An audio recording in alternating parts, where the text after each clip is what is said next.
Hey, this is Ryan Atkins. Great to be with you today. So I'm pretty tired of being at home. It often feels like Groundhog Day. And to be honest, this has nothing to do with this global pandemic.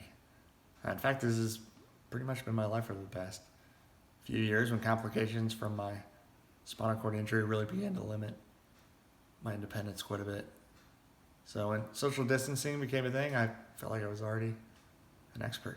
And throughout this experience, I've learned quite a bit from another guy who knew an awful lot about being isolated himself. Seeing the example of the Apostle Paul, while he may not have been quarantined at home, he was locked in prison and knows firsthand what it's like to gain strength in difficult circumstances of isolation. In this letter that he wrote to his friend Philemon, he brings up a man named Onesimus, who had been one of Philemon's slaves and actually escaped. And now Paul is making his case in this letter for reconciliation between Philemon and Onesimus, for their friendship for the future. In this short letter, I see three big things that we can take away from Paul's example. The first is to ignore the numbers. I really find it important that we can really just remember that numbers don't determine the importance of obedience. The world tells us it's all about the numbers and what's the audience and platform and bank account number and followers, and it's always about the metrics and how big something is. And Paul gets right into his letter. He's focused on one person, and it's about one relationship between Philemon and Onesimus. And I find great encouragement from this, that for me, on my blog, flatonmyback.com, I write about my experience of spiritual transformation since my car accident. And in that, it's still tempting to just sometimes wonder, is my success of writing based off how many people read it, or how many comments I get, or anything like that?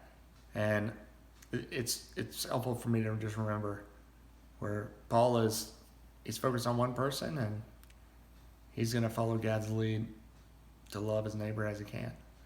And I think similar to that is my second point, to practice generosity. Paul gives a great example of just showing that when our backs are against the wall, we still need to think of other people and open ourselves up to them. And Paul does a great job with this by opening his wallet. He says, Philemon, if there's anything that I needed to do to help with this, whether it's reimburse you for Onesimus, pay off his debts, to anything to make this easier, he's not going to let money come in the way of his mission.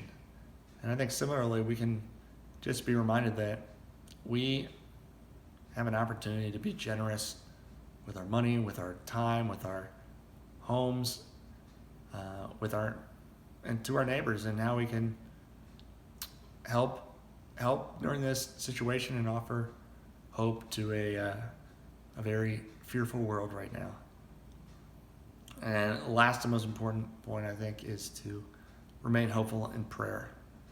And through this, we need to remember that Paul was in jail this whole time, and he's being generous, which in a place where it's not necessarily going to be ideal for financial flourishing, and it's not going to be ideal for remaining hopeful. And yet he still remains hopeful in prayer. And he concludes his letter saying this is Paul, who I'm writing to you, Philemon, and I'm hoping that you'll reserve a guest room for me.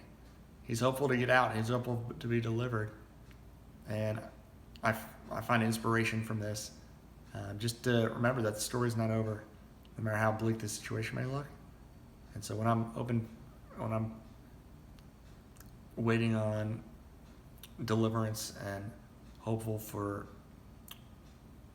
God to answer prayers for for healing and freedom and independence. It's great to just see Paul's example of staying hopeful no matter how dark a situation may look. So hope these 3 points brought you some encouragement today through the life of Paul and his example in the letter to Philemon. And